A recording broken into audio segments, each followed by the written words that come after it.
The deadliest weapon in Min-Max episode 5 was a your mom joke. Clark swung an anime sword the size of a door, Bensai played billiards with skeletons using a meteor hammer, and David, a first-time D&D player, lit an entire room on fire. Great stuff, all of it. But the best bit belongs to Jack, a bard whose whip pays him extra dice for insulting someone's mother. Yes, I'm back with another min-maxed video. If you're new here, welcome, my name is Oren. I started making min-max videos when the campaign just started, but I took a little bit of a break. Now that seasons 2 and 3 are confirmed, thanks to the announcement that was made, this was the catalyst I needed to come back to it with renewed energy. So with that out of the way, let's dive in.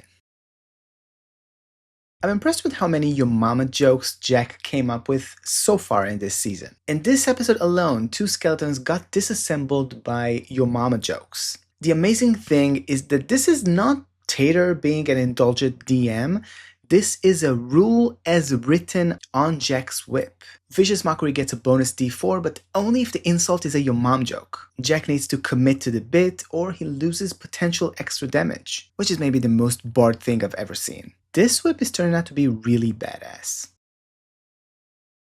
The whole table knows the meme. Skeletons resist piercing damage, and so bludgeoning is preferred. Bloom even asked it out loud, and Tater confirms it. Then the entire party spends this fight dancing around the fact that they need bludgeoning damage instead of piercing. David's solution is my favorite. He flips his knife upside down and throws it butt first. And if you know anything about David in Sellsword Art content and not min-maxed, you know that he hates reverse grip. I feel like it is so funny that the story and the dice and everything put him in a position of flipping a weapon and that being the correct play instead of using it as regular. I know that throwing a knife butt first is not reverse grip, but it's still close enough and that makes it very funny to me. Bloom went the other way. He knew that Hail of Thorns is piercing damage, and he didn't have any other area of effectability, so he used it anyway, knowing that it is piercing, and Tater somehow made it work. Sometimes suboptimal is all you have. And then Tater, mid-fight, jokes that someone needs to make a top 5 weapons list for D&D. Tater, buddy, I see you. This is the move of the episode, and it took 3 players to build. Clark starts it by throwing a vial of oil on the skeletons. Bensai then spends his turn making sure that other skeletons are pushed into this area where the oil is in. And he's not dealing damage at that point, he's just pushing them into this circle. Then David completes it with his flaming knife. The knife takes the skull clean off, and then it falls through the ribcage and lights the entire oil on fire. I remind you, David is a first-time D&D player. This is his first campaign, and he managed to complete the combo and make sure that this landed. In the moment, it looked like this would be the move that kind of completed the fight, because all of them now have fire damage, but some of these skeletons survived, and then they came after the players from this fire as flaming skeletons. And Tater was like, you did this to yourselves, you know.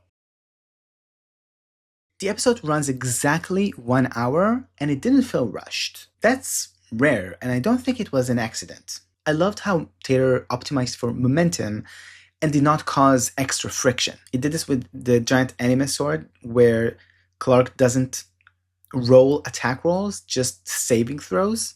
I guess big swords are unblockable. When Jack uses command, he doesn't ask him for a preset list of words. He can just say whatever he wants, and unconcentrate is a thing, I guess. And Bensai's knockbacks just happened because they were cool.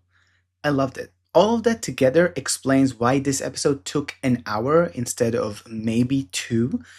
A lot of this could have been very slow. All of the attacks, all of the abilities, all of whatever they wanted to do, all of that could have taken much more time, but Tater optimized for momentum. More tables should steal this.